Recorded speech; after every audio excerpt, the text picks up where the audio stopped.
Sacred Heart of Jesus, Salakot, San Miguel, Bulacan.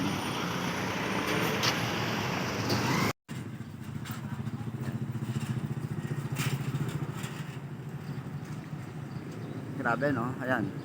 Salakot Fiesta 2026. Siguro tapos na, pero ito, ayon kay Ramil, ang simbahan ng Sacred Heart of Jesus Parish ay panahon pa ng Kastila.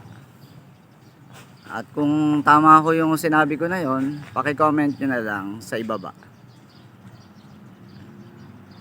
Service namin. Sa mga oras na to, nandito ako sa San Miguel, Bulacan. Kaya yon, nakapag video shots ng kahit konti sa simbahang ito.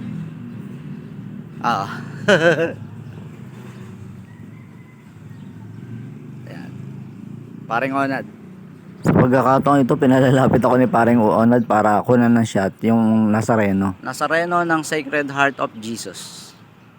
Nagbabounce yung sa salamin. Nagbabounce yung ayan dito. Ayan. Nazareno nila.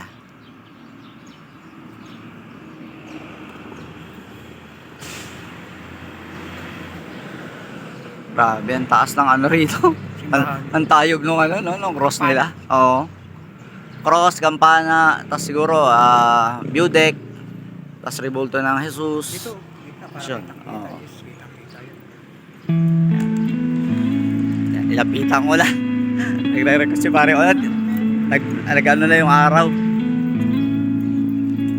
Lumalaban na yung sikat na araw. Yun. Yan siya. Malapitang view. ayun ang mga Mary. Saan? Oo nga. Okay na, Pare Onad. Edit ko na lang to.